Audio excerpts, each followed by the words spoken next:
सबसे पहले बात करेंगे अमेरिका से आई उस खबर की जिसने पूरी दुनिया को हैरान कर दिया है।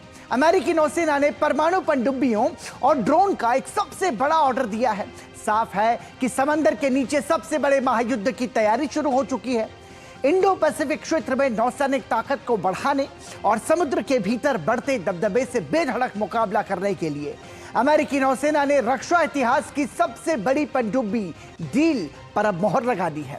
अमेरिका ने 76.6 अरब डॉलर के ऐतिहासिक समझौते के तहत कुल 14 नई परमाणु पनडुब्बियों के निर्माण का ऐलान किया है। अमेरिकी नौसेना के इस अनुबंध के तहत कुल 14 न्यूक्लियर पावर्ड सबमरीन तैयार की जाएंगी। इनमें 5 कोलंबिया क्लास की बैलिस्टिक मिसाइल पनडुब्बियां और 9 वर्जीनिया क्लास की अटैक पनडुब्बियां शामिल हैं। तो समंदर में शिकारी ये अमेरिका की एक बड़ी तैयारी है। अमेरिकी नौसेना ने 76.6 बिलियन डॉलर का ये ऑर्डर दिया है और आपको बता दें कि 14 परमाणु पनडुब्बियां बनाने का ये पूरा ऑर्डर है। 9 block 6 Virginia class attack submarine इसके जरिए बनाई जाएंगी और कोलंबिया क्लास की बैलिस्टिक मिसाइल जो है वो सबमरीन बनाई जाएंगी। जनरल डायनामिक्स इलेक्ट्रिक बोट और हंटिंगटन इंगल्स इंडस्ट्रीज को यह पूरा ऑर्डर मिला है। अमेरिकी नौसेना के इतिहास में अब तक के सबसे बड़े सौदों में से इसे माना जा रहा है। वर्ष 2038 तक बताया जा रहा है कि सभी परमाणु पनडुब्बियां मिल जाएंगी अमेरिका को। तो एक तरीके से अमेरिका समुद्र में अपनी नौसैनिक शक्ति को लगातार बढ़ा रहा है। अब आपको बताते हैं कि ये वर्जीनिया क्लास अटैक जो है ये आखिर है क्या, इसकी क्या खासियत है, क्या खूबियां हैं। अमेरिकी नौसेना की सबसे अत्याधुनिक और घातक हमलावर पनडुब्बियां हैं। इसमें 4 अतिरिक्त बड़े वर्टिकल लॉन्च ट्यूब दिए गए हैं। टॉम हॉक मिसाइल दागने की क्षमता को 3 गुना से अधिक बढ़ा देते हैं और ये एक साथ 40 तक Tomahawk land attack cruise missiles ले जाने और सटीक हमला करने में पूरी तरह से सक्षम है।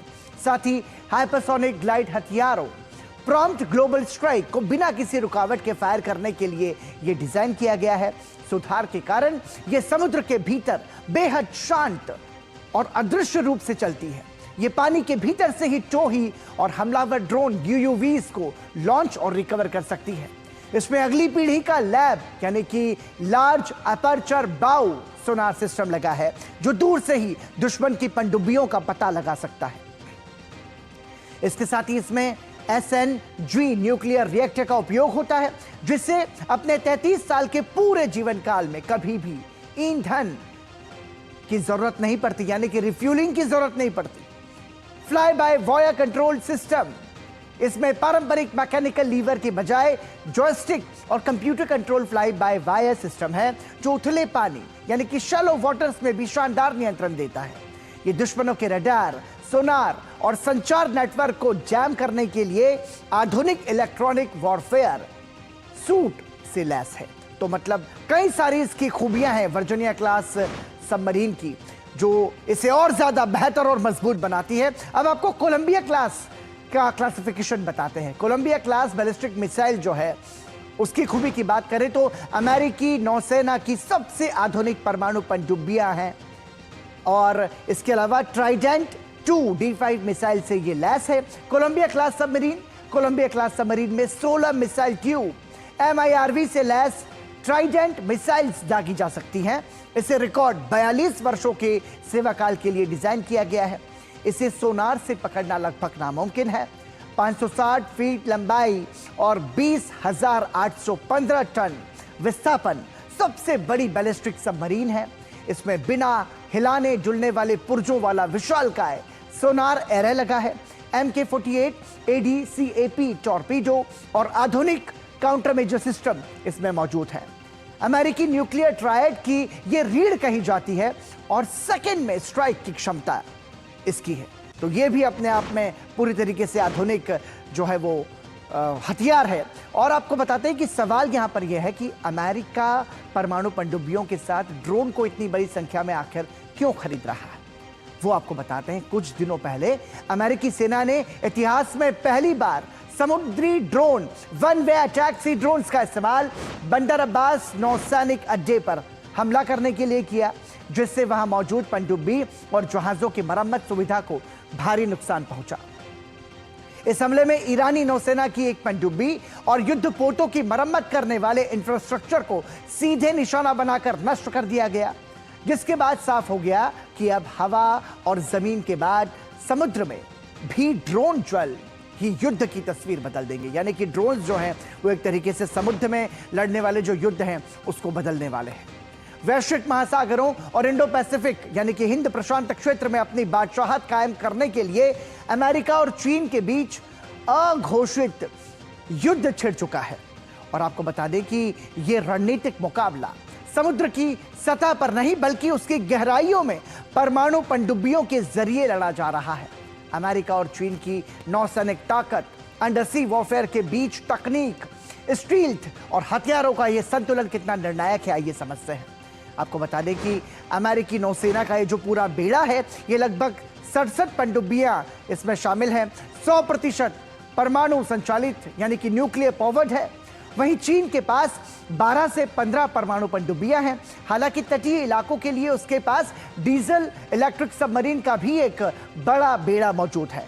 अमेरिका के पास घातक वर्जीनिया क्लास, सी वॉल्फ और ओहायो क्लास के अलावा नई कोलंबिया क्लास पनडुब्बियां हैं।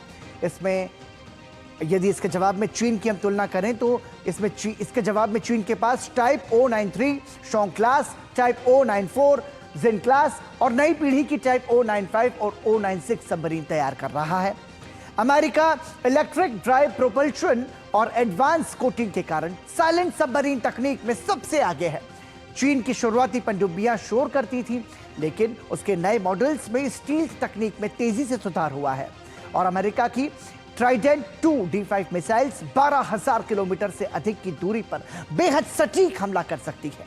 वहीं चीन की नई JL3 जुलैंग 3 मिसाइल्स 10,000 किलोमीटर की रेंज के साथ चीन के तटीय पानी से ही अमेरिका की मुख्य भूमि को निशाना बनाने में सक्षम है। अमेरिकी पनडुब्बियों के न्यूक्लियर रिएक्टर 33 से 42 साल के पूरे जीवन काल में बिना रिफ्यूलिंग के चल सकते हैं और लैब सोनार से लैस है। दूसरी ओर चीन AI आधारित सोनार और टॉड एरे तकनीक में तेजी से प्रगति कर रहा है। हालांकि उसके रिएक्टर्स को समय समय पर रिफ्यूलिंग की जरूरत पड़ती है, जहां अमेरिका गहरे समुद्र डीप सी वॉरफेयर में अपनी दशकों पुरानी तकनीकी श्रेष्ठता के दम पर हावी है। वहीं चीन अपनी विशाल शिपयार्ड क्षमता और नई तकनीक के बल पर अमेरिका के इस एकाधिकार को चुनौती दे रहा है। तो दोनों ही देश जो है अपनी मजबूत तैयारियां समुद्र के भीतर लड़ने की कर रहे हैं। और यहां पर अमेरिका ने ऑटोनॉमस सिस्टम्स इंटीग्रेशन की शुरुआत कर दी है। अमेरिकी रक्षा कंपनी एस्ट्रियन समेत 9 कंपनीज जो हैं उनको ऑर्डर 349.4 मिलियन का IDIQ ऑर्डर दिया गया है। और आपको बता दें कि पानी के भीतर काम करने वाले रोबोटिक ड्रोन्स का बड़ा ऑर्डर सी हंटर और सी हॉक ड्रोन्स का संचालन इसके जरिए किया जाएगा। और आपको बता दें कि ये जो ऑटोनॉमस सिस्टम इंटीग्रेशन ऑर्डर है, इससे सी हंटर और सी हॉक ड्रोन्स का संचालन किया जाएगा। और इसके अलावा सुनामी ड्रोन के निर्माण और आपूर्ति का कॉन्ट्रैक्ट भी इसके तहत दिया जाएगा। और आपको बता दें इसकी खूबी के बारे में कि यह बेहद तेज गति से चलने वाला स्वायत्त इंटरसेप्टर ड्रोन है, जिससे अमेरिका को बहुत ज्यादा उम्मीदें हैं। और यह ड्रोन हवाई ड्रोन के साथ मिलकर काम कर सकता है और इसके साथ ही निगरानी और दुश्मन के जहाजों पर हमला करने की पूरी क्षमता रखता है, जो कि आधुनिक तकनीक के साथ पूरी तरीके से सक्षम है। अमेरिकी रक्षा कंपनी एस्ट्रियन समेत 9 कंपनीज को यह ऑर्डर मिला है। 349.4 मिलियन का IDIQ ऑर्डर है ये। आप समझिए कितना बड़ा ये आंकड़ा है। पानी के भीतर काम करने वाले रोबोटिक ड्रोन्स का एक बड़ा ऑर्डर है। मतलब आप समझिए कि बदलते समय के साथ किस तरीके से जो युद्ध करने की क्षमता है वो भी लगातार बदल रही है और वो लगातार आगे बढ़ रही है। तो ये बताता है कि जो आधुनिक तकनीक में, आधुनिक दौर में जो युद्ध लड़ने की क्षमता है वो कितनी तेजी से बदल रही है और कितनी बेहतरीन तरीके से वो हम कह सकते हैं कि आगे बढ़ रही है। तो मतलब अब ये जो युद्ध होगा, ये युद्ध तकनीकी युद्ध होगा।